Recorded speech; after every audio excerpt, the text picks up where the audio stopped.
We've just ticked over into autumn 2022 and looking to start our 2022 vintage. I'm just in our 1940 Grenache vineyard block, and one of the important things about vintage is getting the harvest time correct. And one way that we look at to work out when to harvest the grapes is to measure the ripeness. So we taste the grapes and then also measure the sugar level, which we measure in the Baumé scale. So the way we do that is to take a sample of the grapes, so randomly through the block. So some lovely Grenache that's hanging here. So what I'll do, I'll just randomly snip a couple bunches off this vine here, and then I'll walk down the vineyard row and I randomly select bunches so we have a good representative sample of this block. That's what I'll do now.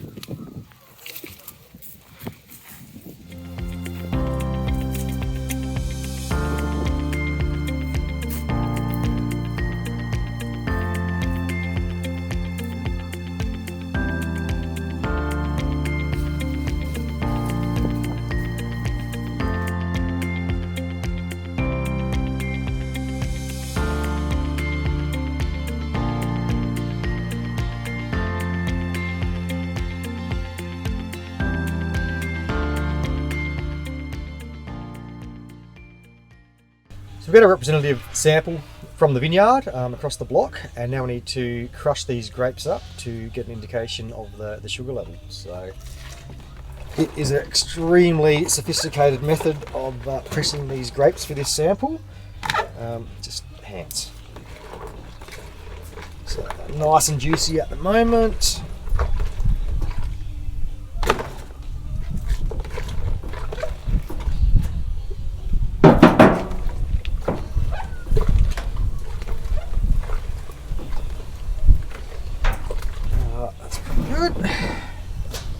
Strain out the berries. So you can see at this stage in the season the grapes aren't overly ripe yet, just really white, clear juice. And then we stick it in a measuring cylinder. This thing here is called a hydrometer, so it measures the density or the specific gravity of the juice. And so the riper the grapes are, the more dense it is, the more sugar content it is. So the hydrometer will sit higher up in the measuring cylinder. So it's a Baumé hydrometer. We'll stick in there. Wait for it to settle down.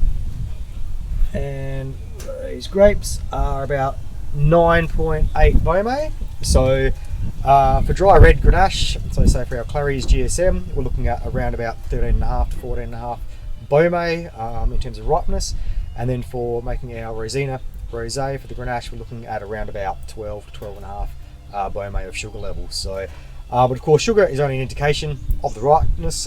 Ultimately, it comes down to how the grapes taste in terms of flavour. So, tasting nice, but still quite sour. A lot of acid in there, a lot of tartaric acid.